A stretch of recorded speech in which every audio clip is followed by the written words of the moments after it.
All right, and there we are live on YouTube. Thankful Thursday. Good morning, Thankful Thursday crew. I'm turning the mic over to you all, whomever is going up first. Okay, I'll go first like I always do. So, when if Zulma's not here, I'm not able to continue after 9:30 because I'm going somewhere. I just listen in while I'm getting ready to go. So, good morning. I already said good morning to Bob and Mickey and Lynn. So, good morning, Dove and Sharon. And we are on lesson 36. My holiness envelops everything I see. And Ken Wapnick says, this lesson, along with the next few, are extremely important as they explore the theme of our holiness. In so doing, they provide the obvious correction of the ego's wrong minded thinking, which we have been discussing a great deal. They also clarify what Jesus means and does not mean by holiness. Another significant but unfortunate aspect of these lessons is that many students of A Course in Miracles have taken their inspiring message and run the wrong way with them, totally misunderstanding Jesus's teaching. I shall therefore explore that idea among other important themes as we go along. Well, this is interesting. I want to hear what he has to say about how people have misunderstood the term holiness. Paragraph 1, line 1. Today's idea extends the idea for yesterday from the perceiver to the perceived. Ken says, in the preceding lesson, my mind is part of God's, I am very holy. We had discussed the relationship between our inner world and what we perceive to be outside. The lesson now shifts the focus from the perceiver, namely our thoughts, to what we perceive outside. This is not really a shift because the inner and outer are one and the same. What we see within, which really means what we think about ourselves, is exactly what we believe we are seeing outside. As we have discussed already, our perception does not mean simply what we see or hear, etc., but our interpretation of what we perceive. As always, the focus is on the content, what is in the mind, and never the form, part of the physical world. Paragraph 1, lines 2 to 3. You are holy because your mind is part of God's. And because you are holy, your sight must be holy as well. The implication of this statement is that if we are holy within, what we perceive must be holy as well. If what we perceive is not holy, that is, if we perceive anything other than an expression of love or a call for love, we did not first perceive ourselves as holy. We can thus tell whether we have chosen to identify with the ego or the Holy Spirit by paying attention to our perceptions. What we perceive will always be a direct mirror of what we have made real inside ourselves. An important passage in the text explains this. This is from chapter 21, the introduction. Damnation is your judgment on yourself, and this you will project upon the world. See it as damned, and all you see is what you did to hurt the Son of God. If you behold disaster and catastrophe, you tried to crucify him. If you see holiness and hope, you joined the will of God to set him free. There is no choice that lies between these two decisions, and you will see the witness to the choice you made and learn from this to recognize which one you chose. Ken says that is why it's so important we be vigilant about our thoughts. If we are aware of our thoughts about people outside us, they will reveal to us the thoughts with which we have identified within. Our special relationships are thus at the core of healing our minds through forgiveness. If you want to know what is in the camera after you have used it, develop the film and look at the photos. That will tell you whether or not you took a good picture. The purpose of A Course in Miracles can therefore be seen in this context as having us recognize that our perceptions directly mirror what we have chosen within. Only then can we choose again? So I'm going to try to skip ahead and see where is he said that, where is it that people have misunderstood what the term holiness means? Because so far I don't think he has quite, I don't know. I don't know. Let's see. Okay. All right. Let me skip ahead a little bit. Paragraph 1, line 7. If your mind is part of God's, you must be sinless, or a part of his mind would be sinful. The logic here is compelling, and if you accept the basic premise that God is perfect holiness, and anything that comes from him, that is a part of him, must share in that holiness, it must follow that anything appearing to be sinful or unholy cannot be part of God and therefore cannot exist. That is why, from the point of view of A Course in Miracles, there can be no evil. There can be perceptions, beliefs, and dreams about evil, but no objective evil. If there were, it would mean a part of God must be evil as well. This is another example of the Course's radical metaphysical stance. So again, I'm not sure. I'm gonna turn it over to Sharon, because I've read enough so far, and maybe you guys can find that part where he says that people have misinterpreted it. Maybe it's just that I actually don't even know. I'll let you guys, Sharon and Dove, might do better with this than me. Okay, turning it over to you, Sharon. Good morning. Good morning, Lori. Good morning, Robert, Lynn, Mickey. And I'm missing, my computer only shows, I think that's it, really. I'm not sure who else is here. That's an interesting thing. Dove is here, and Deb and Mickey. Okay. Good morning. You can also, Anyway. Bob and Lynn are here. Oh, and Lynn and Bob. I did say Bob, but I thought I said Lynn, but thank you. Anyway, all of wholeness to me, and holiness means wholeness. So I don't know what Ken's talking about, but if we could find that answer, that would be helpful, because where do we get to the holiness? Well, the God's perfection. God is in everything I see because God is in my mind.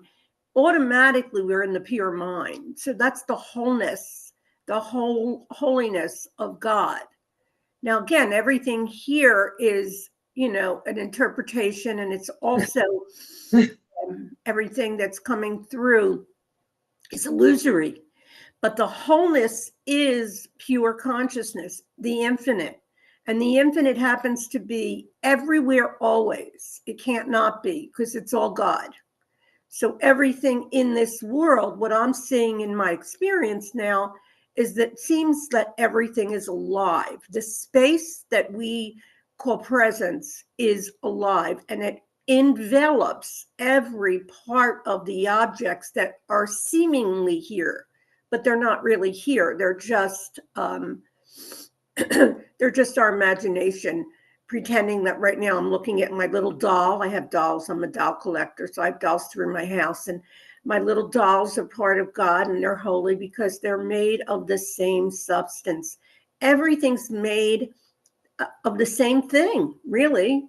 I mean, it's all consciousness, all of it, and it's all wholeness. But it's the thoughts that aren't holy, because the thoughts are not, they're ephemeral, and they're also not eternal. But if somebody can tell me what he meant by that, I don't know. I mean, I think I'm saying that how could it not be if we're in God's mind? First of all, if we didn't even leave God, this character that we're playing is completely meaningless at this point. It's not like the person is ever holy. How can you be? But the mind is. And the part of our mind that we are interested in is the part of the mind that only sees the truth, and that would be vision, because vision is the holiness. Vision is coming from the I am presence.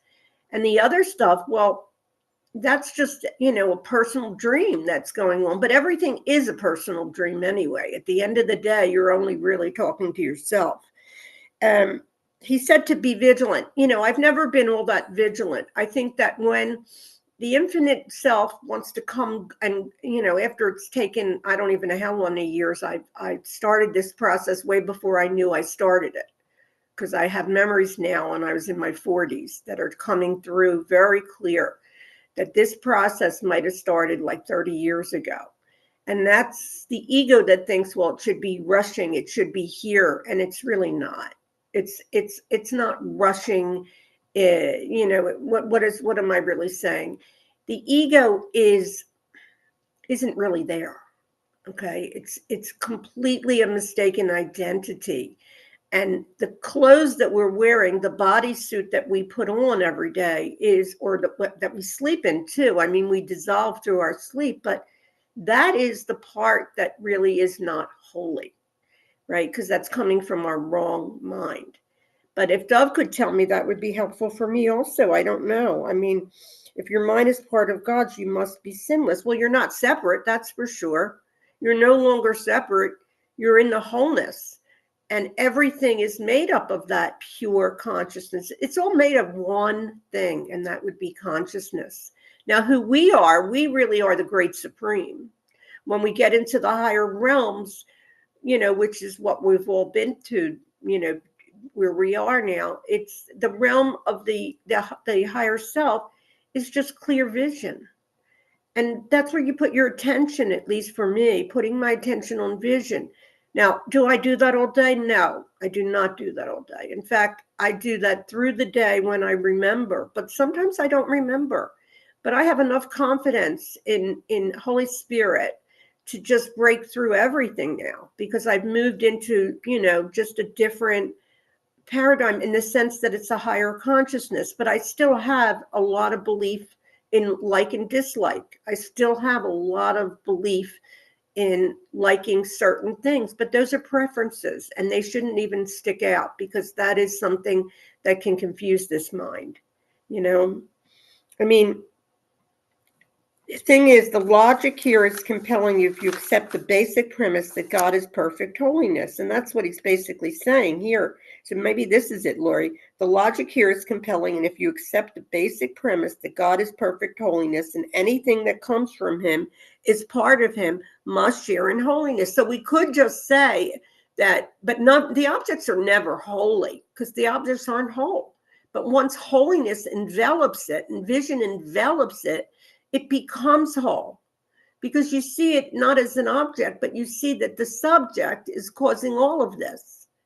And it's all perfect oneness, but it's a reflection, because the person that we're playing is absolutely meaningless. It doesn't even, like, in so many teachings, it is, as told, I was listening to Ram Dass this morning, and he's a little more lenient in his teaching by saying, if you grieve until you stop grieving. And I don't hear that in a course, because the course says nobody ever died.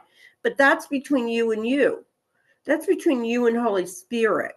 Everybody's going to grieve differently, and there's nothing wrong with grief, because to me, grief is love. Grief is perfect love, because why would you grieve if you didn't care? Right? It's not like I'm trying to get my way. I'm just missing my love. Now, you can't miss your love, because the person was just a figment of your imagination, but you can miss the essence of seeing them, but the essence never leaves. That's why when we die, we don't go anywhere. So we are holy. We're in the holy mind of God, but again, it's a reflection of heaven, and we take it. The book itself, in my opinion, does the job itself. You don't need to do anything really, except, continue to just be with what is happening right here, right now. And that's the present moment. And what I've experienced lately is also the ego hates the present moment. It's always pulling me out of it. So if I'm not vigilant, I'm back in it. And so what? So what? It's all perfection, really, and it's all just a play, and it's a perfect play. And what's going on in our world is an indication about people playing their parts. There can't be anyone there that's doing anything personal, because it's all coming from I am. So with that, I'll drop the mic. Thank you, Dove. Over to you.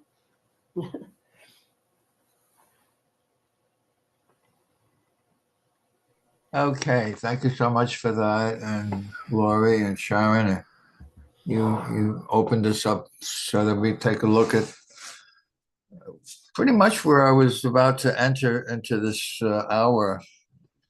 I had an experience this morning which completely changed the way I see myself. I had somebody call me from Africa looking for money.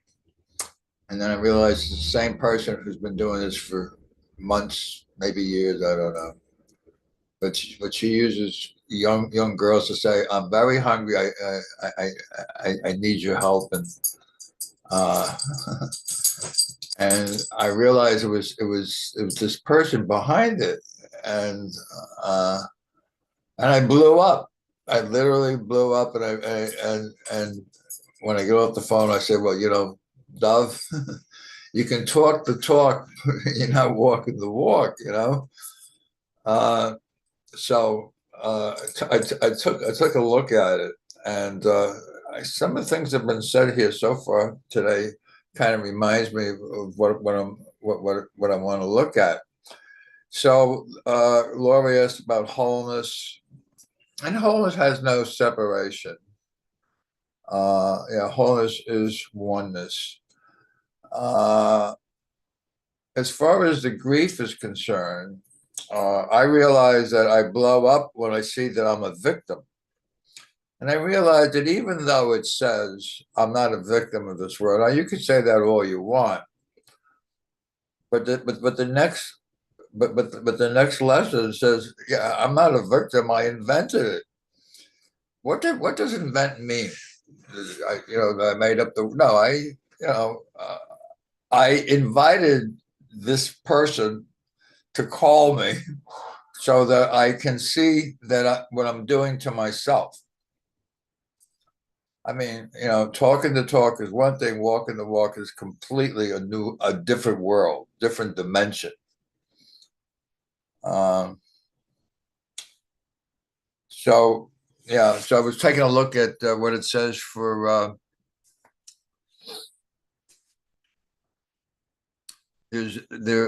I invented the world I see. It's just I made up this prison in which I see myself. That's true. All I need to do is recognize this, and I'm free. So, as Ken Wapnick says, no matter what happens in this world, it doesn't matter what happens. No one can take away your peace. It's impossible. Because it's the peace of God that passes all understanding. There's nothing in this world that can take away your peace. So that's the one thing that you have that's always with you. Now, can I go to the peace instead of blowing up? Well, I guess that takes practice. I mean, that's pretty much what this course is about. That's remembering that I am whole, I am complete, I am innocent, and my integrity sees all the same, not somebody from a different continent, from a different. Only the ego sees that stuff. Only the ego sees differences. It's different location, different. I always ask, "Where are you from?" As if it matters where someone is from in a virtual reality dream. Where are you from? That's it for me right now. I hope I was helpful in maybe answering some of the earlier questions.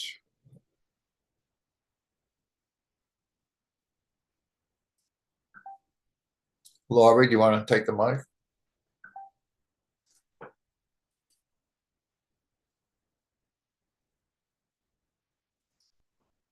Laurie, or anyone. I mean, I don't care who takes the mic. Sharon? What happened to Lori? Yeah. Victimhood is when you think that you are hurting because, they did something. But death is something, I think what I was trying to imply is that it's never wrong. Sometimes to grieve is just to just love and to make it between you and spirit. But there's no victimhood in loss. It's just, if you think that you're the only victim when somebody dies, that's what we're here for. We're going to watch a lot of people die here. That's what happens.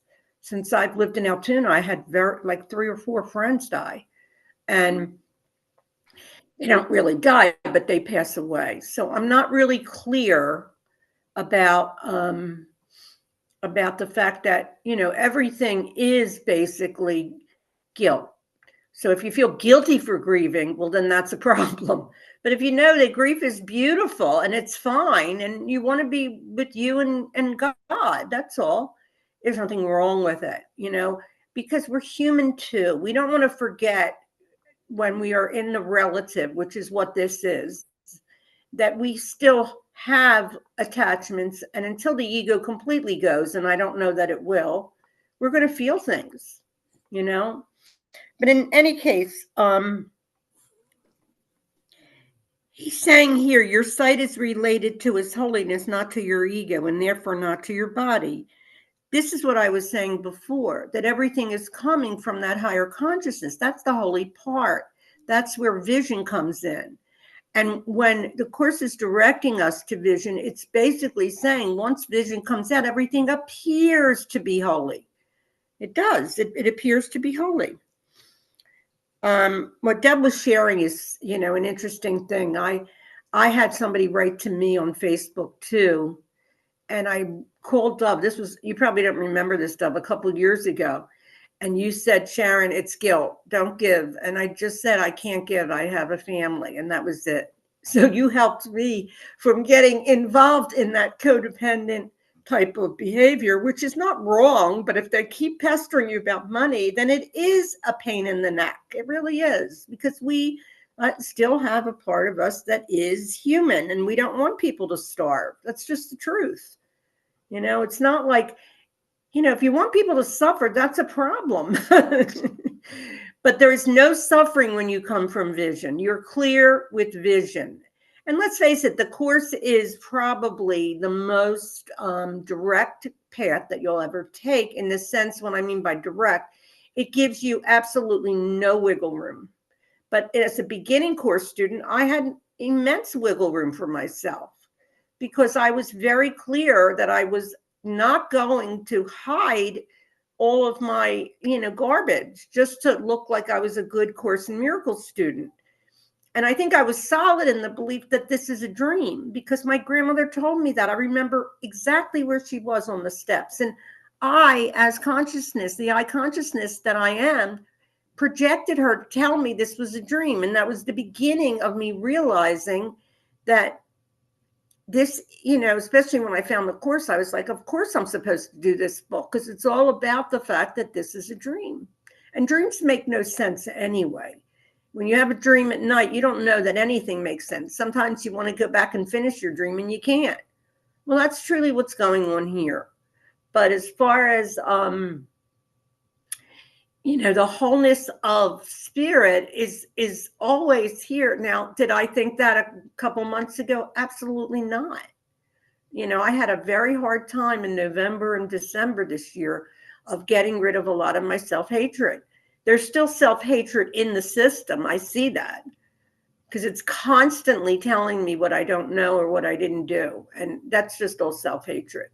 The talking mind will never, ever like us. It's come to me that it's a mean thought system.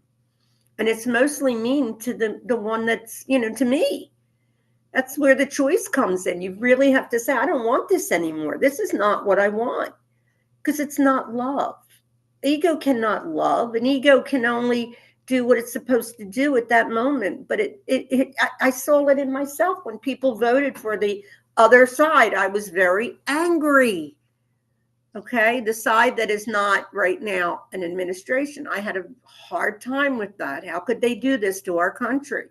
Blah, blah, blah, blah, blah. But when I see it's all happening by itself, there's no one to get mad at. There's no one to get mad at about anything.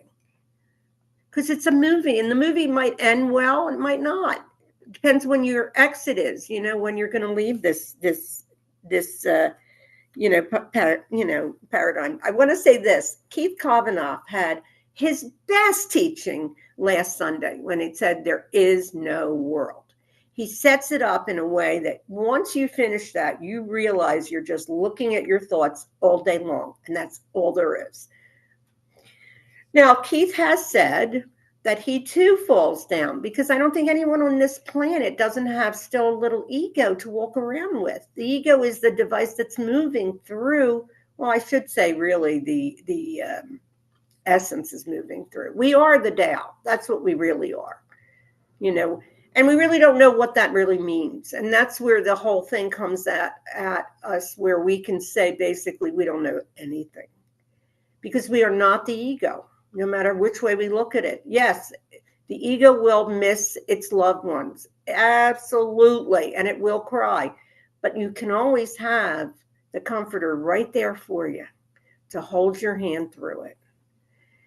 We don't get, this is all happening by God, so we don't get our perfect, like all of us thought life would be different. I'm sure most people here thought, well, I'm going to have a really good life. And what does that even mean today?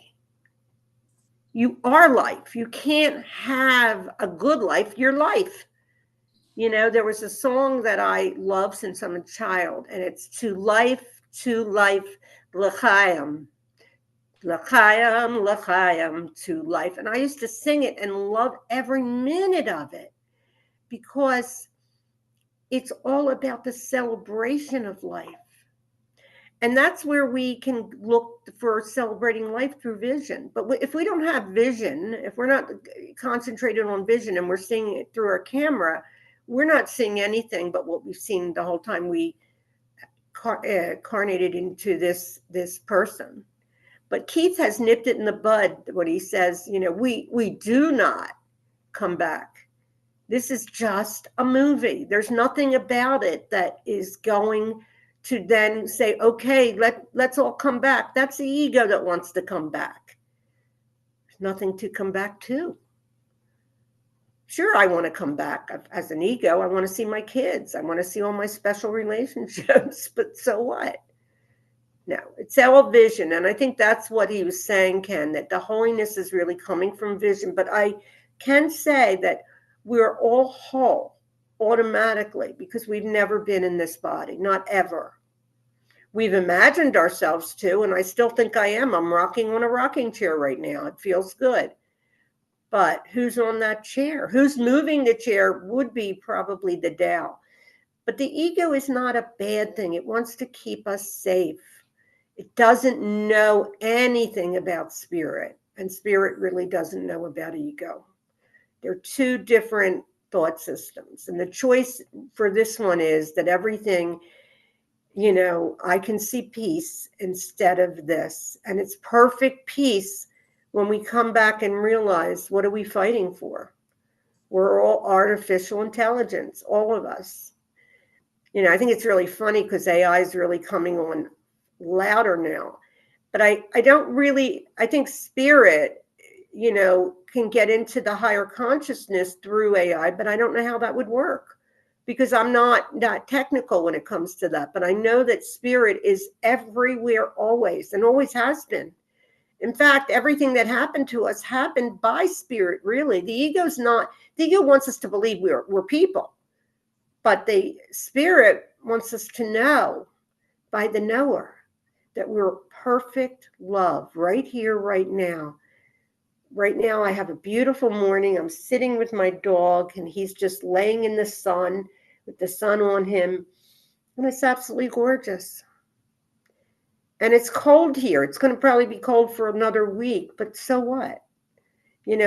One of the things that I came to know for myself is I watched a movie last night. It's called Eleanor the Great. And that was a beautiful, moving movie.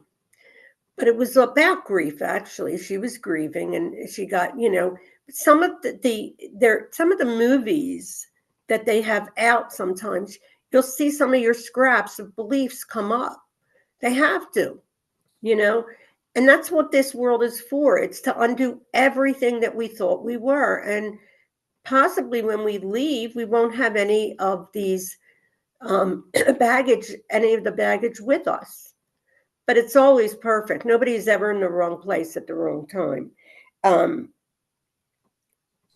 We are led into salvation. That is what we are. We're asking to be here now. And it's a perfect, perfect symphony of a beautiful, beautiful song that's never, ever stopped. And with that, over to you, Laura. You can take it because Dove, I picked it up, and I don't know if you want to talk or Dove does, or Nikki or whoever, really, Lynn, whoever. Yeah, Dove, you had your hand up. Go ahead. Okay, I just wanted to kind of complete what Sharon says. She says, when I was a kid, I loved that song, L'chaim, L'chaim to life. A long time ago, I went out to the Hamptons and heard this rabbi give a talk, and I've repeated it here in this room a number of times, but it goes perfect with what you were sharing, Sharon. He says, listen, if you spell life, L-I-F-E, with a big IF in the center of your life, if God is not the center of your life. But if you say L'chaim, Chai is one of the 72 names that they have for God. Chai, C-H-A-I. L'chaim, to life, L'chaim. See, that's a God-centered life. Now, just to complete on it, I'm going to put on the board earlier talking about grief. What is grief? Is it okay to grieve? Well, for me, I realize today, victimhood is grief. In other words, you don't have to grieve about, somebody who died. I mean, we all grieve that particular way. I do. On the other hand, what's really going on is we see ourselves as a victim. We're in a prison, and our loved ones are taken away from us, and poor me. And, it's kind of like what happened with, I can't think of her name. Her mother was abducted. I mean, you're grieving over something lost. But that's victimhood. I mean, that's what victimhood is. So back over to you, Laurie. Thanks.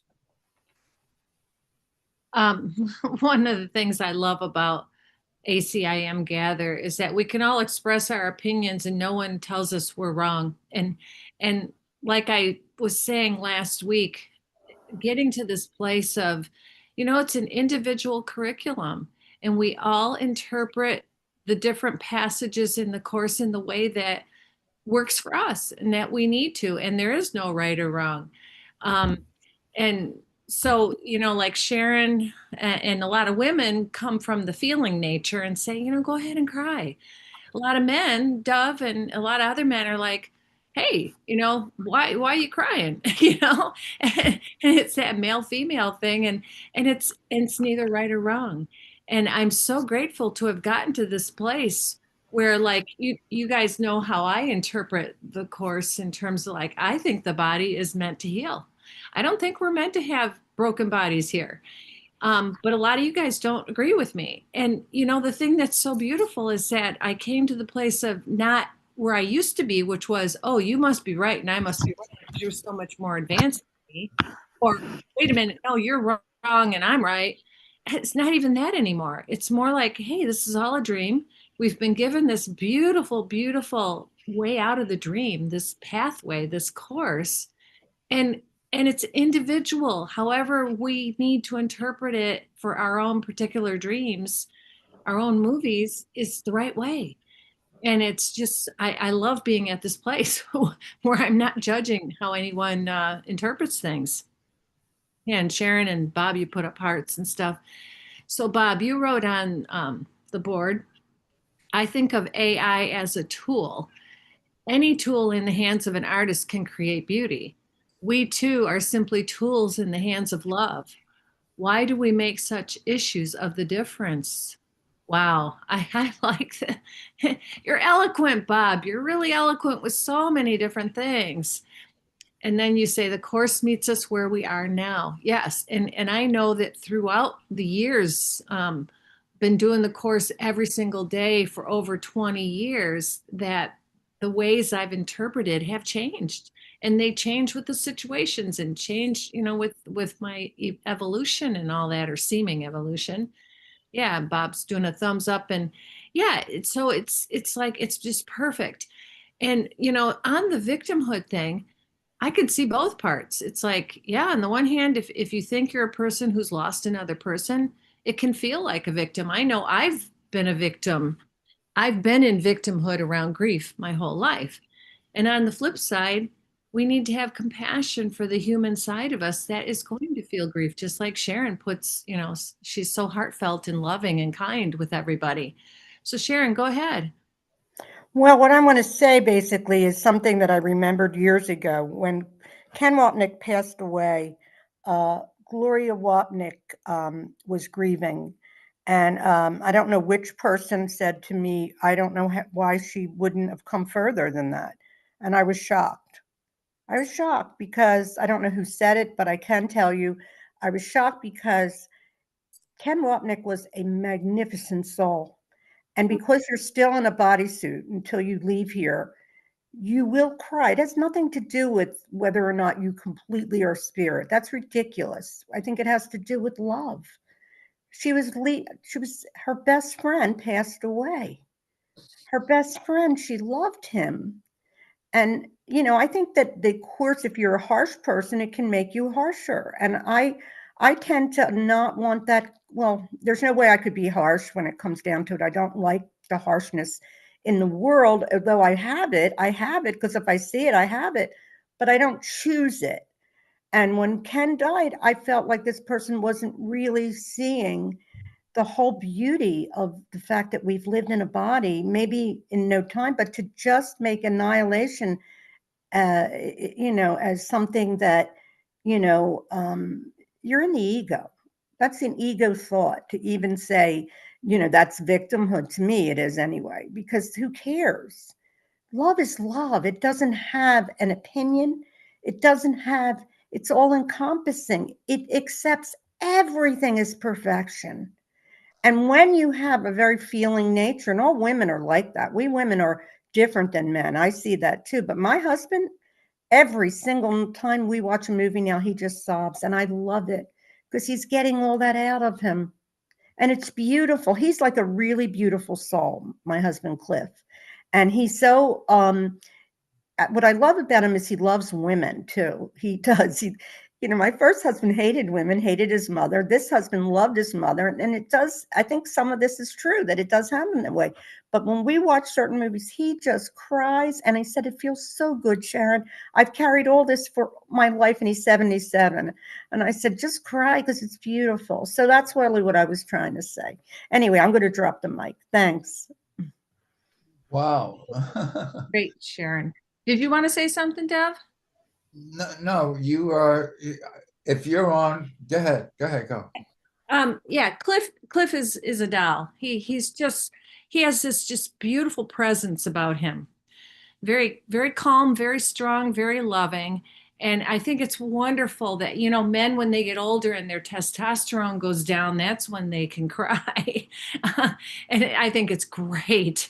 It's nice with if the younger generation is coming up with more freedom to do that. And so, yeah, it's like where anybody is in their journey.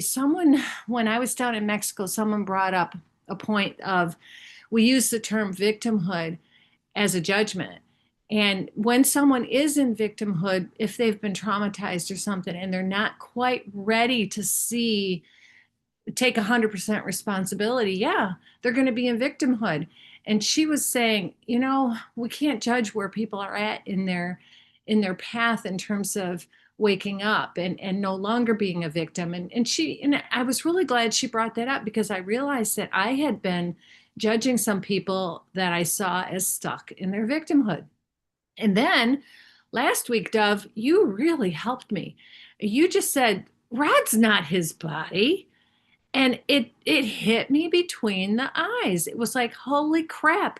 For the last 3 years, I have been seeing the scene over and over and over in my mind of him lying there on this hospital bed, unable to move and talk, and crapping all over himself, and having a bed sore. And I've been seeing him as a body. And so when you said that, it was just so wonderful. And realizing that I knew when it happened. I knew when it happened that it was for my good. I knew when it happened it was for my awakening and his awakening. And it still took me 3 frickin' years to integrate that all. And I feel like I'm hoping it's gotten discharged finally. Um, and here I am doing the course every single day. And it still took me 3 years. And just like Sharon and Bob got the hearts up. Sharon, you mentioned about Gloria Wapnick. Rod was my Ken Wapnick. Rod was my everything. And he was all these different roles in my life. And it has taken me a long time. Um, and even though I know better intellectually, I could say, and I'd been in and out of it many times in the last couple of years of, wait a minute, Rod's just a thought in my mind. Rod was part of my dream. The dream character Lori was in a relationship with a dream character named Rod, and that neither of them were ever real. In and out, in and out, in and out until now. I mean, I don't know. I don't know what I do know what shifted. What shifted was me getting to that place of this was for my good. I couldn't see that piece. I could not see that piece, and I was angry and in the victimhood. Yeah, angry, like F you. This is for my good. F you. I want nothing to do with whatever makes it for my good. Whether I blame Rod, blame myself, blame God, whatever, none of it's. But getting to that place of this is for my good, and that line in the manual, trust, development of trust. It takes great learning to learn that, to know that all things are for your good. And when I rebelled against that line, and when I heard it, and then yesterday morning, get this. Yesterday morning, I was feeling into God, quantum field, silence, the one, whatever you want to call it. And I actually felt in my being and thought and felt that only wants good for me. And it was a felt sense, not just an intellectual thought. And I'm like, oh, I don't know that I've ever felt that like that in my whole life. So something shifted. So I want to read what's on the board and then I'll turn it back over to Dove. Bob, you said I went through that when my dad was deteriorating the same way. It tore me up inside. Yeah. And my dad deteriorated too, and that tore me up. And you also wrote, even though I know I am one with my creator and bodies are not real, I would still be devastated if I lost Sherry. Yeah, yeah, for sure. Um, and Sharon, you said, yes, he was. I think you're referring to Rod being that, I think being all those things, all those roles. Yes, he was just that. It's the same. It's a perfect story because it's the same story. He was your teacher too. So Yeah. it's kind of, and he was a good soul. Like, I don't know. I don't want to make a thing out of it, but what I want to invite is that everybody be where they're, doesn't mean you're not, doesn't mean you haven't finished the course, done the course. You do it, but whatever happens, it can be accepted as beauty. That's all, you know. Yeah, when we let go of our judgments. That's right. Yeah. And Oh, Deb wants to share. Yeah. Deb has her hand up, and it's on the I'm a big time crier, Lori. You know that.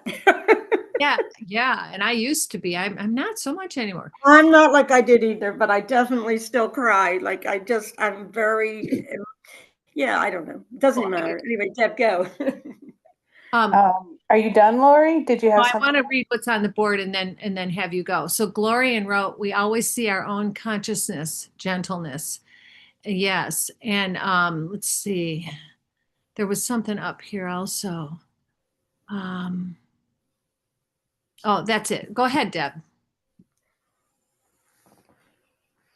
Good morning, everyone. And I've been listening, and I just had a few days with family, and it's interesting to me that I played the part of the victim for so long, and it's part, like everyone is saying, it's part of our own evolution to sort of wake up and see the reality. And to me, the reality of love always, whether we say it always wins or reigns or is the truth. There's so many different ways of saying it. But listening to all of you, when it comes to the imagined loss of people, I have never truly experienced it. I didn't experience anyone dying until I was in high school, like that I was very close to. But I'm sitting here thinking about it, which I know think anyway, none of those people that have left their bodies have left me. They are in my mind and always there, and all I see is love. And I started to recognize, like I started to think about people that I've loved, and it's like there's I feel like it's everyone I ever met, it passes in the consciousness of a love connection, of divine order, of peace and serenity. They are not gone. They are in my mind always. And I can see them, I can feel them. And some of the greatest losses I ever had when it came to someone leaving their body, they came to me in a dream, well and healthy, within months, like totally to wipe out the grief. But of course, I didn't let the grief go because my particular version of the story involved, I guess it involved years and years of crying before I could finally, have I cried the last tear? Probably not. But I I recognize that everyone I've ever loved, if there was a problem in life, when they transitioned, it was gone. I cannot hold resentment to a spirit anywhere in the entire universe. It's like if it's all for our own good, how could we hate that? How could we hold a grudge? And I come from a family of origin who came across on the Mayflower, and they hold a grudge better than anyone in the entire, like the entire family. And if you say one wrong thing, they won't talk to you about it, but they'll hold it against you forever and ever and ever. And they will give you this silent treatment rather than just talk to you directly. And then they'll gossip with each other behind your back. And it's so it's so disturbing to me because I was born wanting truth. I wanted to be open. I just wanted to talk about it. Like I feel you can yell and scream and even slap someone and turn around in minutes and say, I really love you. I'm so sorry I did that. Something in me got triggered. Like, and it would all be wiped away. But of course, I'm, a little delusional about how life works and how love works.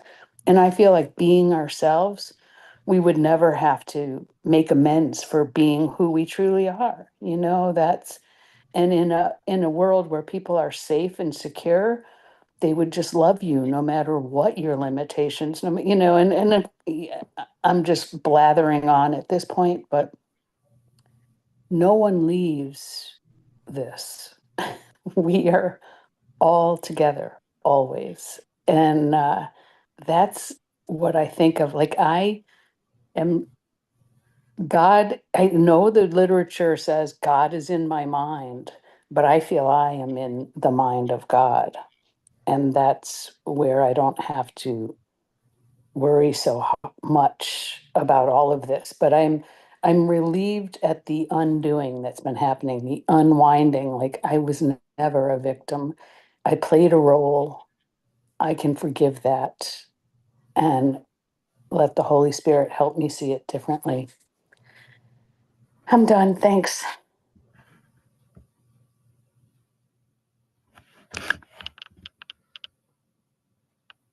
Lynn has her hand up. Thank you. Dove, did you want to say something? Somehow I had the idea that you wanted to say something, but maybe not. Yeah, the answer is yes. And actually, what you put up on the board, I put it up again. When you know who you are, you know that nothing dies. Now, I had the experience when my wife passed.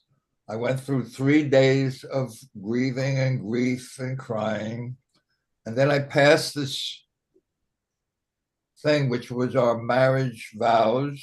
And I looked at it and said, if I could say in 1981, when we were married, we are one and will always be one, why would that be different now, 40 years later, when she passed? And I realized that, what am I grieving for? You know, basically, I was identifying with bodies. And exactly what Lynn says, when you know who you are, you know that nothing dies. Now, what I wanted to say, this is kind of an answer to Sharon, who said she was shocked by this person who said, I thought she was further along than that. And the funny thing is, I thought the same thing, by the way. It was I know of what happened after Ken passed.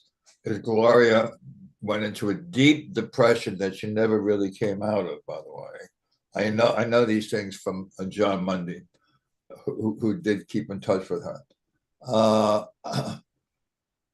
It is true that I was kind of shocked the same way. I mean, it's one thing to grieve, you know, for a week or 2 weeks or a month, but to go 6, 7. I mean, my mother, she fell into grief when my oldest brother, which I tell the story all the time, died in World War II. And for the next 35 years until she passed, she was asking God, why did you take my loving son and left me with these other 3 guys? But I didn't make a long story short. Why we grieve, as I see it from my mom, from my own mother, is we are blaming God. We're saying, God, why did you do this to me? But God didn't do anything. God doesn't even know that you're here. It's our dream. That's the prison. The prison is our dream. You know, I put up here earlier that victimhood is a prison, and Robert put exactly what's true. The victim is our favorite role. I mean, of course, my husband or wife left me, and you know, poor me. And of course, he was my best friend. Poor me. What are we talking about? We're talking about another body. I'm not a body. How many times are you going to say that? You know, when Jesus says any one of these 20 lessons, which we're going to do in another hour, any one of these 20 lessons happens to be, we're doing this week, I'm not a body. That's lesson 199 or 219. I'm not a body. When I heard Sharon say that Keith gave his best lesson ever, and the lesson was there is no world, that's the exact same thing as I'm not a body. Of course there is no world, and of course I'm not the world is a dream, and the world just looks like what's going on in our thoughts. We project our thoughts onto the world looks like God doesn't love me, period. Which is why the world is full of attack and guilt and fear and this and that. You got to laugh. You simply really got to laugh. That's it from me. Thank you, Dove. I'm so glad I let you go first. And we are going to go on a little bit because Selma is not going to be here today. As I'm listening, and from the beginning of the conversation, when we're looking at today's lesson, and I'm going to play today's lesson after a while with David Hoffmeister. The lesson, the last 2 lessons, right? You know, first, let me just go look here real quickly before I get too carried away. Let's see, do I have lessons on this? No, I have lessons. I have all these different windows open now that I never had before. Yesterday's lesson was my mind is part of God's. I am very holy. And so the question came up, what does he mean by holy? What does holy mean? And in the lesson, I'm just going to put it up real quick for us to take a look at. If y'all don't mind, I know you probably all have other things to talk about, but this is what I'm going to talk about now. And I always click the share sound, even if I'm not playing music, because you never know. So yesterday's lesson 35. Today's idea, my mind is part of God's, I'm very holy. Today's idea does not describe the way you see yourself now. It does, however, describe what vision will show you. It is difficult for anyone who thinks he is in this world to believe this of himself, that the reason he thinks he is in this world is because he does not believe it, right? The reason he thinks he is in this world is because he does not believe it. You don't believe that you're part of God. You don't believe that you're very holy. And then he says, you will believe you are part of where you think you are. That is because, ta-da, you surround yourself with the environment you want. I project the whole world that I want to see around me, and that is how I define myself. I think I am this world that I'm looking at, not because I think I'm the world I'm looking at. I'm making up the world. I'm surrounding myself with the world that I want to see. And you wanted to protect the image of yourself that you have made. And I'm not going to go, I mean, go look at this lesson and it'll blow you away when it's talking about who you are. And then today's lesson, once you've said, oh, now I know who I am this holy being. And then lesson 36, my holiness envelops everything I see. So once I recognize that I am the holy being, then whatever it is that I'm seeing is enveloped by my holiness. Right now, that everything I see, the world I see, is enveloped in shit. Because what? I don't think I'm holy. I think I'm shit. And that may shock some people.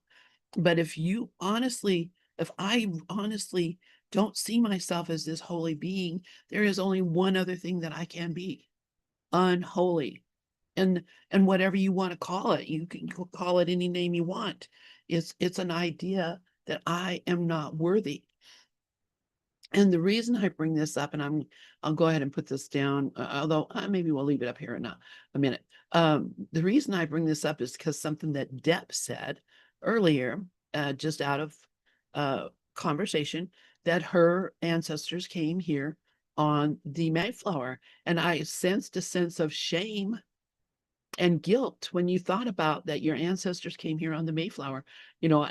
Okay, I had ancestors that came here on the Mayflower also, but that's a sidebar of the story.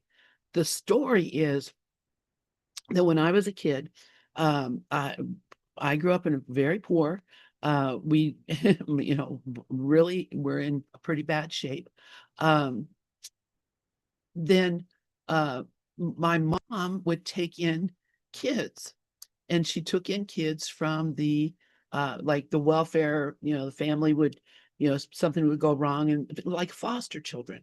But this was back in the 50s, and I don't know really what, kind of program, but I'm sure that my mom I know she got food, and she had to get some money for that, which I'm sure was really helpful to us. And I remember, the government food throughout a big part of my childhood, the big cans of whole boiled chicken and oh gosh, cheese, whatever it was like.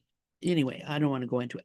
Anyway, so but one time we got this family, these children, and they were like so beautiful, but they were filthy. Their mother had gone insane.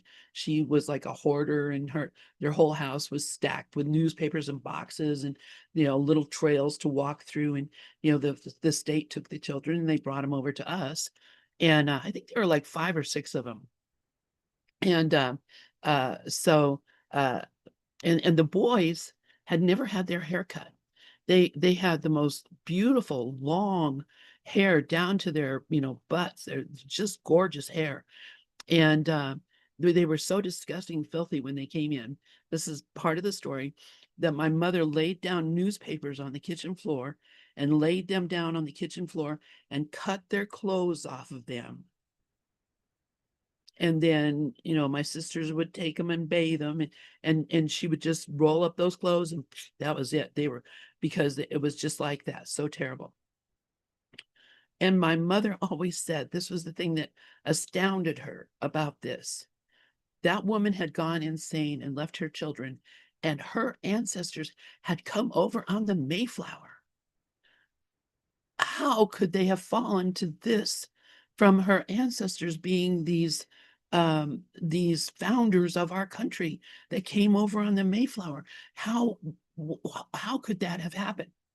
So that story, very significant to my childhood, those kids. And I named my son, his middle name is Owen, named after one of those kids. And it was a deal. So come the last few years, there comes up this thing, 23andMe. You can find out about your ancestors, and then I joined this thing called Family Search, and it's, the Mormon church looking for all their family, which is how I found all my family.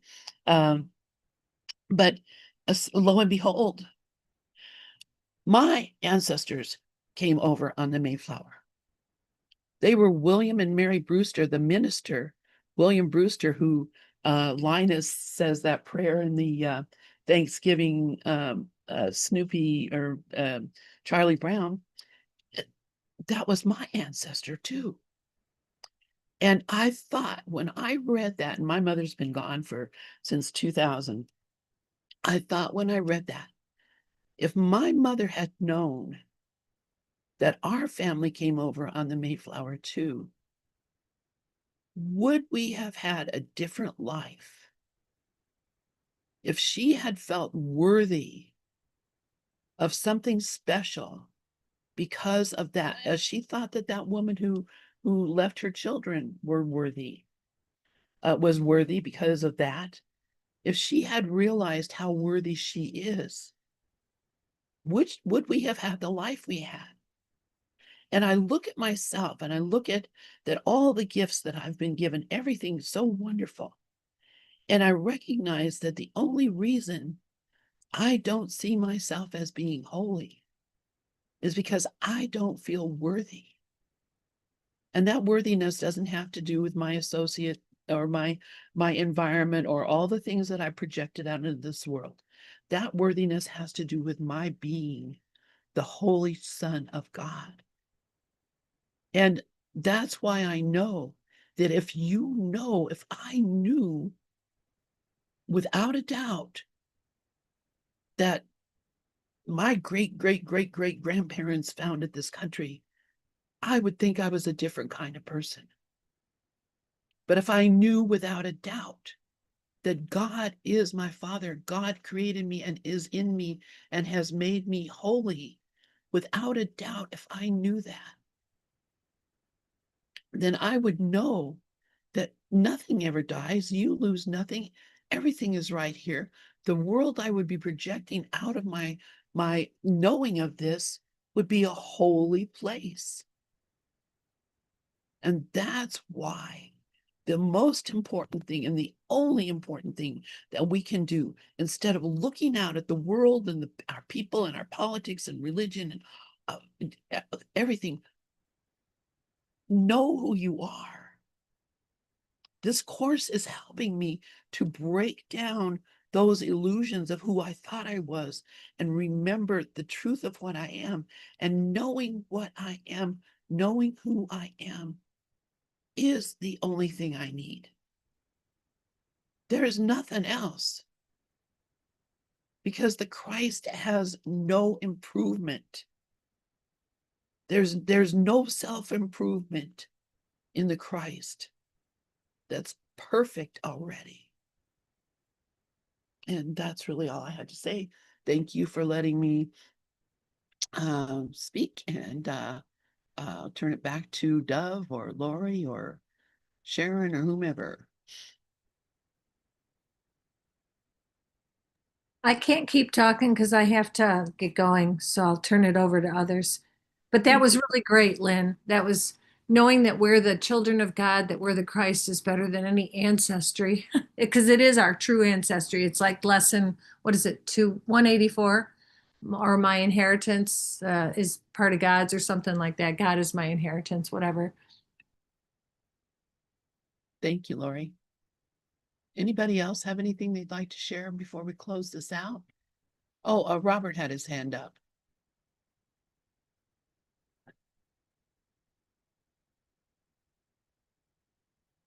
No, I let that go. I just put something in the chat. Oh, okay, okay. What Robert put in the chat is that he's heard other stories. Oh no, that this ties into if you know who walks beside you. Exactly, exactly, Robert.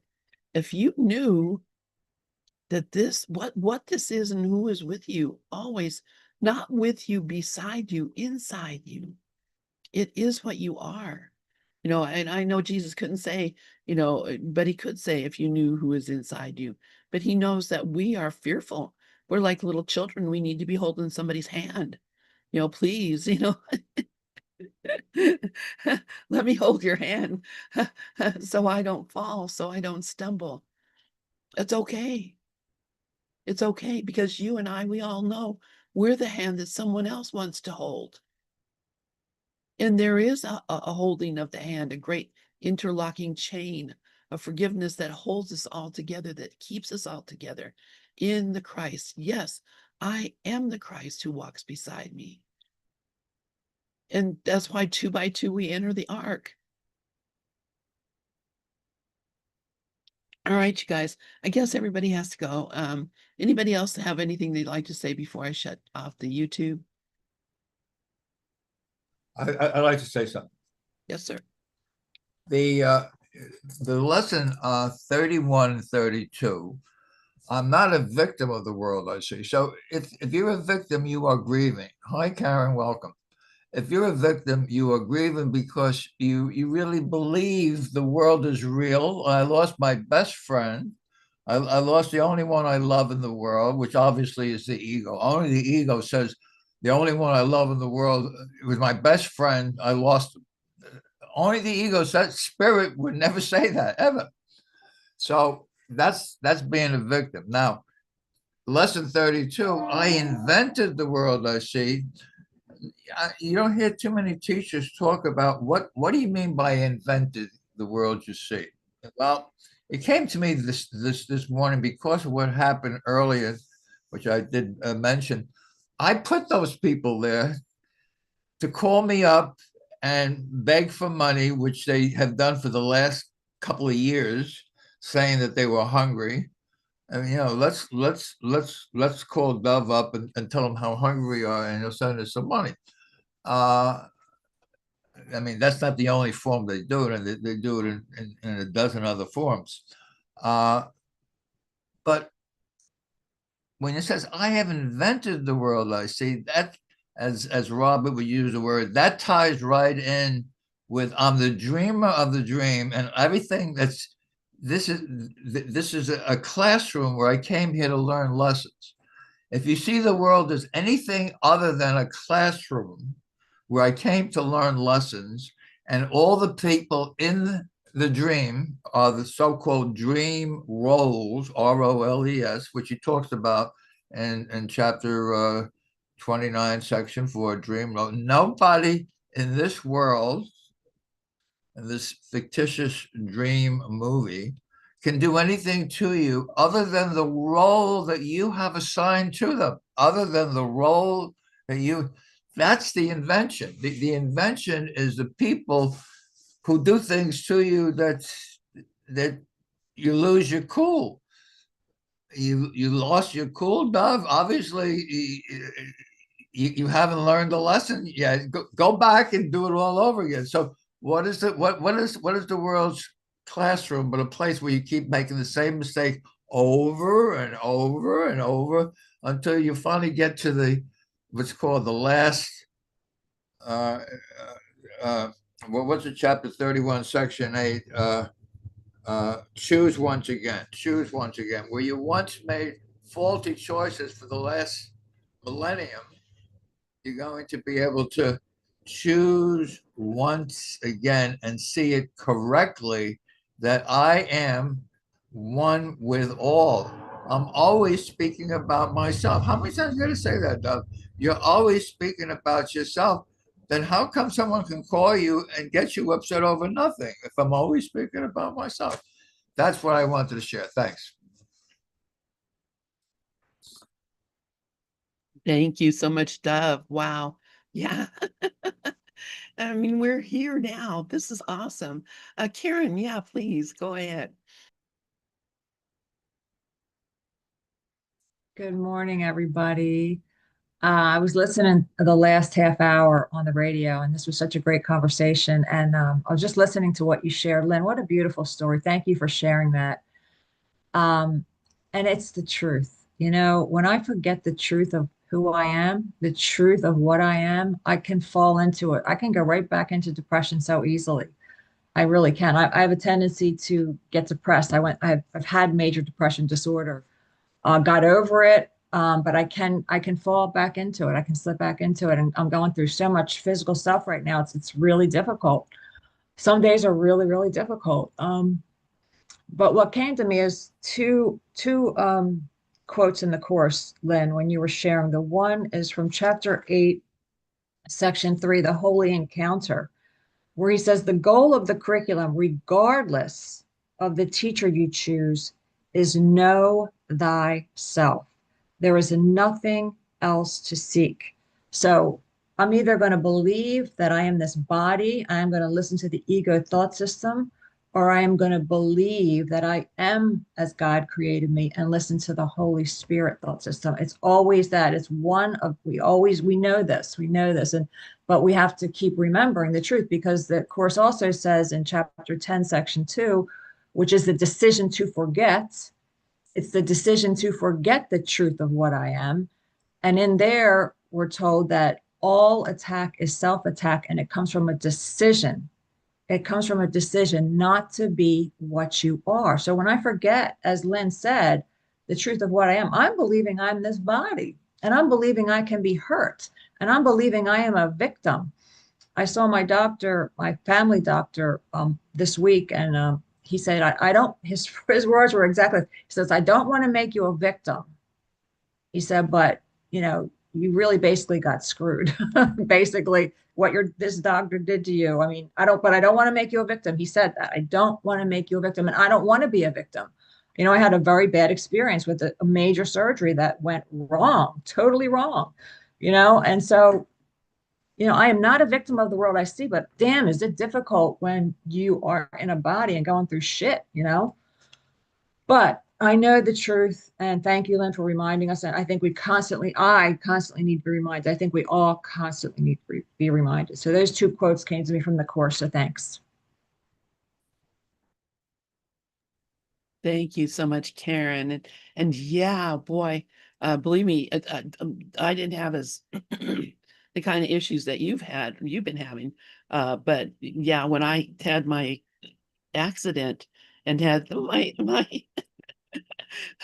my knee, he tried to pin it together with wires and such, and made such a botched mess of it that, the wires were sticking out of my skin and all kinds of stuff. And I had to go and have actually 2 more surgeries from a different doctor after that, because it it was so screwed up.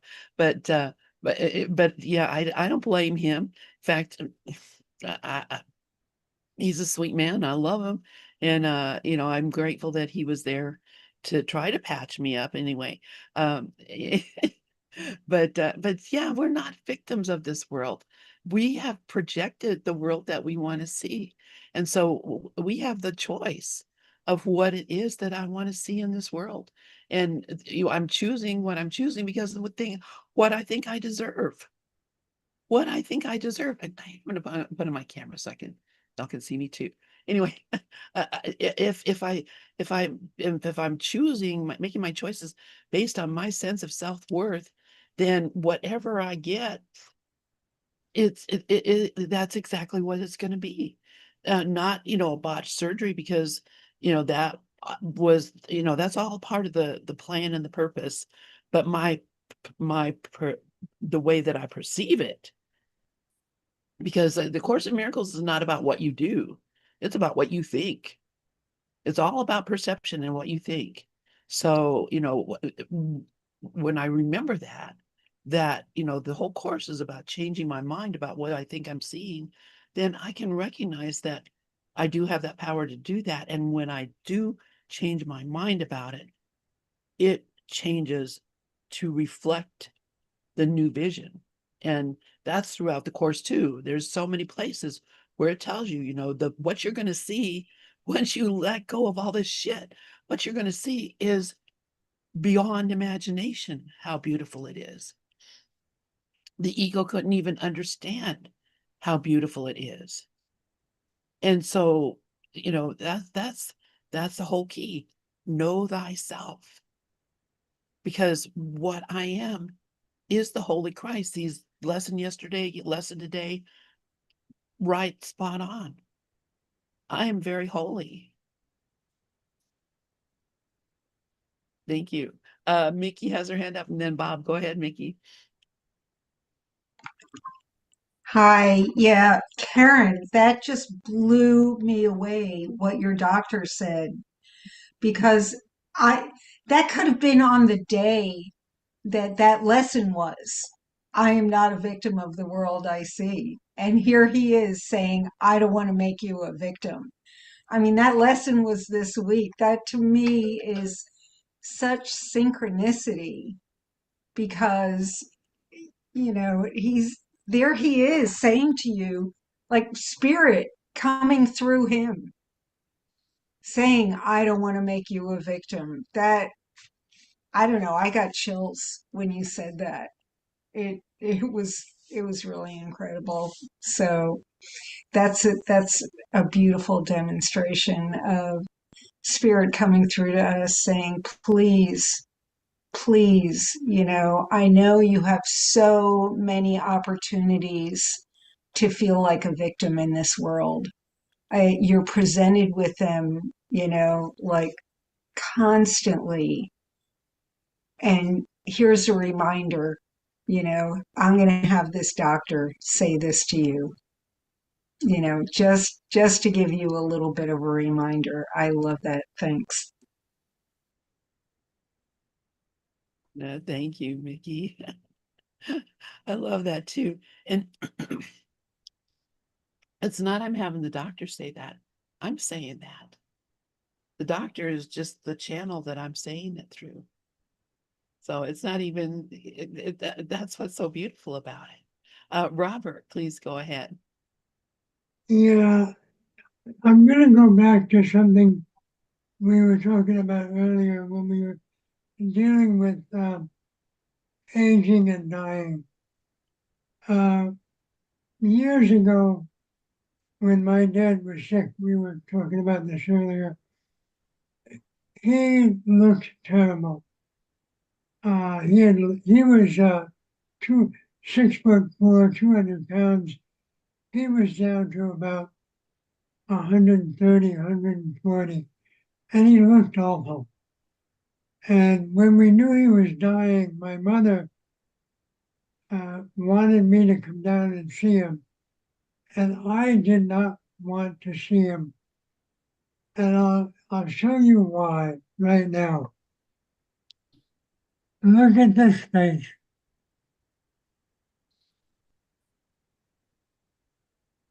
And look at this face. Okay, that's me, obviously. But which one would you rather remember? I don't see either. No, on the screen, on your screen. Well, I have my image rather. I'm Oh, not your sure. picture. Okay, I see what you're saying. Okay, yeah. Yeah. So the thing was, Hi, Miss Cher. yeah, we don't want people to see us when we're in pain. And there's something else I'll share right now too, is there are a lot of things that can bring us pain that don't have to. For those of you that know me, I've been living on a G tube for about going on 2.5 years, which means I have not tasted food in 2.5 years. And what happens when we're watching TV, all these wonderful commercials pop up. And what are they? Food, pizza, hamburgers, steaks, cake, all the things that we love as part of being a body. But it's really interesting. When situation takes away that possibility, the loss of those things is not as great. And the other thing too is if you think about it for a minute, pain and pleasure are two sides of the same coin, depending on which way you're flipping it. I want to give up pain. I hate pain.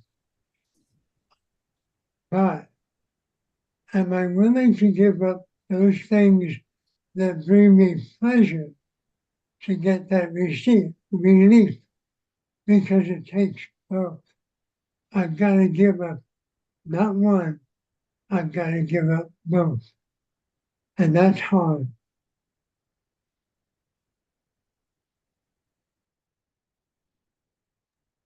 Thank you so much. That was beautiful, Robert. Dove, please go ahead. I just realized I don't know the right word for it. Maybe someone can help me. It was a magnificent moment. As you see, I was about to write on the board. I said specialness is ego's love / pain. Specialness. You know, you keep on hearing whenever you make something special, which only the ego does, you're inviting pain. I was just writing is the opposite side of the same coin, and I was just going to write down, which I did, pain and pleasure, and Robert said the exact same words, pain and pleasure.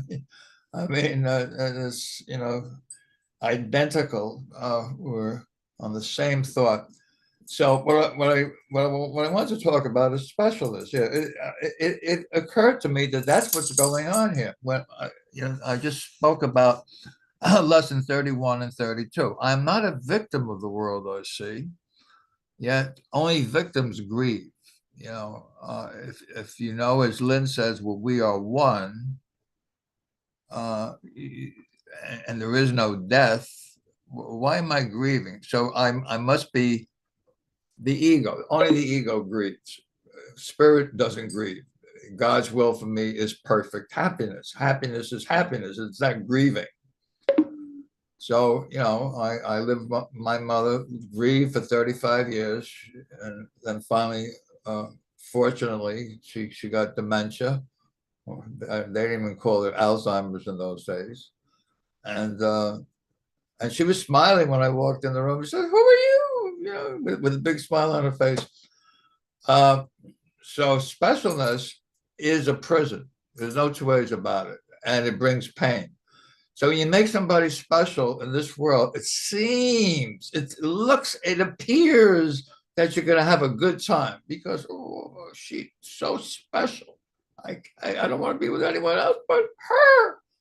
That's the ego. Only the ego would say that. The spirit doesn't say, I'm going to make you special above all else. No, it sees all the wholeness, which we talked about at the very beginning. The wholeness. What is wholeness? Allness, sameness, oneness, equality. Doesn't say, I'm going to make you special. So the ego is in charge, making somebody special. And what's the opposite side of the same coin? It's the pain when you lose your best friend. Yeah. Suzanne was my best friend. I mean, we were so identical, She liked the same things I liked. I mean, we were best friends. And then she passed, and I went through 3 days of grieving. And then I passed the wedding vows on the wall, which is still sitting on the same wall right here. And it said, let us remember, and we made these vows in 1981, let us remember that we are one. And that's fulfilling God's will, that we are one, is to demonstrate that we are one. So if we were one 40 years ago, has that changed in 40 years or 4,000 years or 4 million years? Time is a vast illusion. What a joke to think that time could come to circumvent eternity. I mean, we are the eternal wholeness, oneness, sameness. Nothing is ever lost. What's real cannot be lost. What's unreal doesn't even exist. Herein lies the peace of God. No one can take away the peace of God. No one, because it doesn't exist in this world. Yes, Sharon, go ahead. Okay, Gloria Wapnick to me was an excellent teacher. If she started to mourn and grieve, that doesn't mean that she didn't know who she was. That's how I see it. I think that what happened was she just had parts of her that weren't maybe healed. But I have to say this, I have a husband that I think as much as she did of Ken. I never had anybody treat me the way he treats me. I never had anybody as kind to me and as caring. So I'm not going to imagine how I'll be if he passes first. But I'm not going to deny, because to me, Gloria Wapnick was an excellent teacher. If I were married to a man like Ken Wapnick, I mean, let me say this. Ken Wapnick did not, he taught these things, but it doesn't mean that he didn't have reactions. And that's what I want to say. I feel like to say that, she was grieving until she and then went into dementia, that has nothing to do with what she knew. Because she had a solid, if you listen to any of her teachings, and she's with Ken quite a bit in those teachings, but she knew the course just as good as you do. But she was a woman. Women are different too, and she did grieve. But I want to say that she was still an excellent teacher. I'm not going to fool myself and say that this character I'm playing isn't going to cry when my husband passes, because that's just a natural, like, it's just like walking. When you walk down the street, you know, and you make a turn, that we're being moved to do everything. We are not deciding on our own. Yes, we are mind, but we're not really in control of our tears either. We are in control of nothing. In fact, the whole point of A Course in Miracles is to give up control, give up approval, give up all of it. But if we still have it in us, it might happen that way. And I don't really feel like I want to commend her as a teacher that was honest, caring. And I knew when your wife died, Doug, because I remember you crying, and it only lasted a short amount of day. But some men, like my father, when my mother died, he didn't want to talk about it, but he was miserable. So some men are very different. And if you study psychology, you understand that they have different parts of them that will activate more. So I can't make anybody wrong, is what I'm saying. Not ever. That's as soon as I'm making somebody wrong, I'm making myself wrong. So if I say that she was crying and and she was Gloria Wapnick, I'm not really considering the fact that she still had a human component, because we do. In fact, you were the one that taught us just a couple of weeks ago that the ego never leaves us. Why did I love Leonard Jacobson? Because of his gentle, caring heart. I feel that gentleness is probably one of the most beautiful parts of A Course in Miracles, because that's what we really are. We are gentle. We are caring. We don't necessarily scream in people's faces what the Course says. We meet them where they are, and we always meet them with the most love that we would want. That's all. Thank you. I'm complete. Okay. Thank you, Sharon. And as both of you were speaking, I was thinking, um, you know, uh, are we rehearsing about, what I'm going to do when my spouse dies? Because I rehearse it. I think about it. I mean, rehearse. What, I mean, what What is a hearse? It's a vehicle that takes a person away when they're dead. And we're rehearsing the death before it actually happens. I'm going to feel like this. I'm going to think that. I will miss them. I will this. Ah, that says something about who I think I am and who I think I am related to this other person and who I think they are. There's someone who can leave me and be rehearsed. They're taken away in the hearse. This is why we have this course, to look at these things and to recognize that it's a never ending story. I make it up every day. My sister right now is in having a heart bypass surgery and getting a valve replaced. And she was very afraid, really worried. I worry for her. I'm rehearsing what's going to happen if something goes wrong. This is a complete waste of our time and absolutely unnecessary and absolutely bringing about unnecessary grief and fear. Because even then afterwards we remember, or first we rehearse and then we remember, and in those memories we also rehearse, because we're maybe going to try to make it be different than what it was in our mind. It's just, that's the insanity of the ego. And it's something Bob was saying earlier about there being really no difference between pleasure and pain.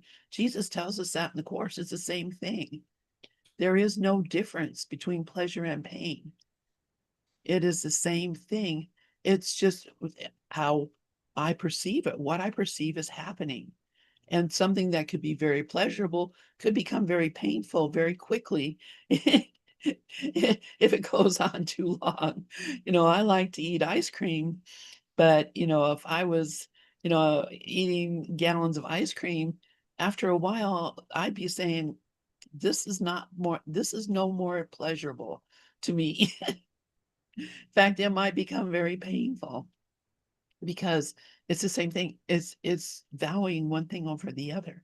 But anyway, I just was thinking about that, how when you guys were talking about your spouses leaving, I'm like, what will I do? And I've thought about it before and thinking, oh, I hope he goes before I do, because, Sharon, you're right. Men are, they lose it when they don't have you there to bring them their coffee or, whatever. It's, but that's all the story. It is all the story. That's all it is. Karen, yeah, please go ahead. Thank you, Lynn. You reminded me of when I used to work at Dunkin' Donuts when I was a kid. And I used to love the donuts, and I used to love the smell of the donuts. I love the way that the when you walked in, you could smell the donuts. Just then, after like a few years of working there, I hated that smell. I didn't want another donut. It was like after a while, I was over it. I didn't even want to go in the door. That smell, then it just turned me off after a while. But that reminded me of your story. But yeah, what I'm being reminded of is these attachments that we have here. We have attachments, and the attachments keep us stuck. And there's a quote by Krishnamurti that I love. It's probably one of my favorite quotes by him. He says, "End all attachments while living. That's what's going to happen when you die. So do it now and see what it means. That is freedom. Then death has no fear. Then I'm not afraid to die, and I'm not afraid of my loved one to die because I let go of my attachment to my loved one." And that's a slow process here, I think, because for me, with my daughter and my granddaughter, it's like I don't see them as my daughter and my granddaughter, even though I say they are my daughter, my granddaughter.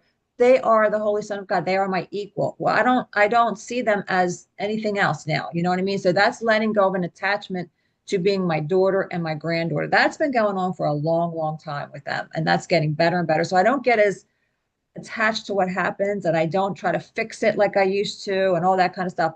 but it takes a lot of practice and a lot of time to do this. This is not an easy, because you were talking about grief. It took me 8 years of grief before I got over my husband's suicide. 8 years. So I can relate to Gloria Wapnick. I mean, we have to honor where anyone is in their grieving process. So I just believe that. I think everyone's different in it, but it took me 8 years, so I could totally relate. But I don't think that would happen to me today. I think I really came a long way since then. Slowly letting go of attachments, I think, is the key.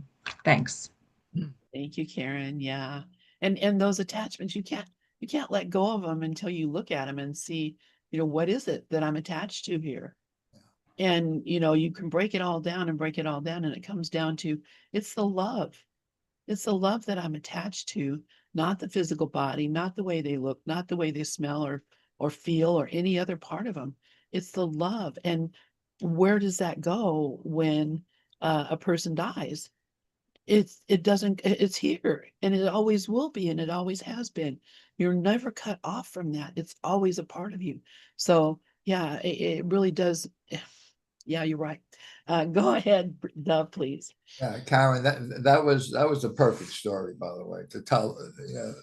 It was Krishnamurti says, "Give up your attachments." Now, the entire Buddhist movement, and I respect. I was Buddhist before I was Course in Miracles. Used to hang out at Zendos. The whole Buddhist thing is about giving up attachment. Now, what I didn't put together until you started talking is that specialness and attachments is the same thing. And the Course tells you over and over. In fact, I believe from page 290 in the text, all the way to the end of the text is all about specialness. I get that from Ken Wapnick. Take someone like Ken to look at the Course and say, well, he said, but specialness is not mentioned in the workbook, in the lessons. Specialness is not mentioned in the teacher's manual. It is mentioned from 290 all the way to the end of the text, which is, I don't know, 500 something. So you got 300 pages. So he's telling you, don't make anything in this world special. That's ego bait. That's ego flypaper. Keith loves the word flypaper. I do too. But Keith uses, he says, your thoughts are your flypaper. You get stuck in the ego's thoughts. Guess what? Anything you make special in this world is your flypaper. That's why you grieve. That's why you're on. What is the word grieve anyway, by the way? I'm unhappy. I'm sad. I'm heartbroken. Somebody hurt me. God hurt me. I know we don't like to talk about God hurt me. But that's what being a victim is. God did this to me. He dropped me off on this God-forsaken planet. I didn't ask to come here. Why did God do this to me? I mean, he dropped me off. I'm penniless. I'm starving. I'm hungry. Where's God? The ego made a world where God is not, and we suffer. And by the way, the Course is very clear.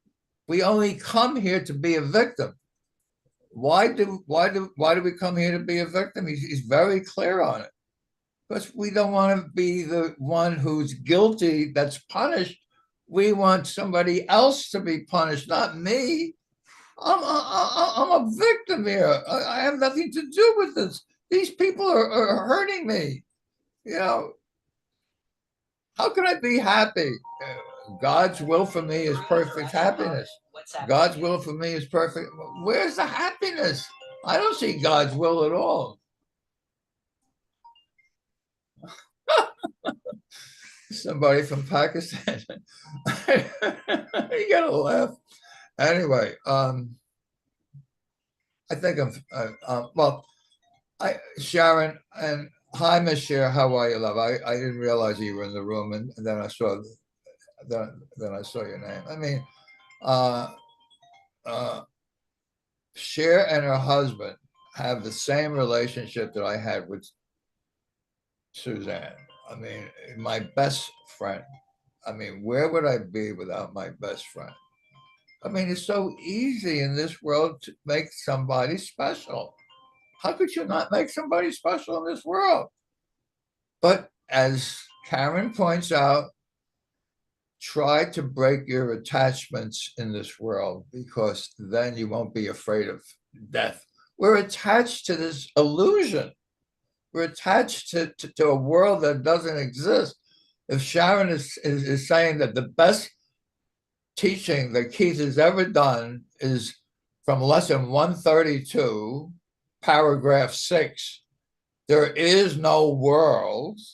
This is the central theme that this course teaches. There is no world. And Karen and I are about to do lesson 219. I am not a body. Really? I'm not a body?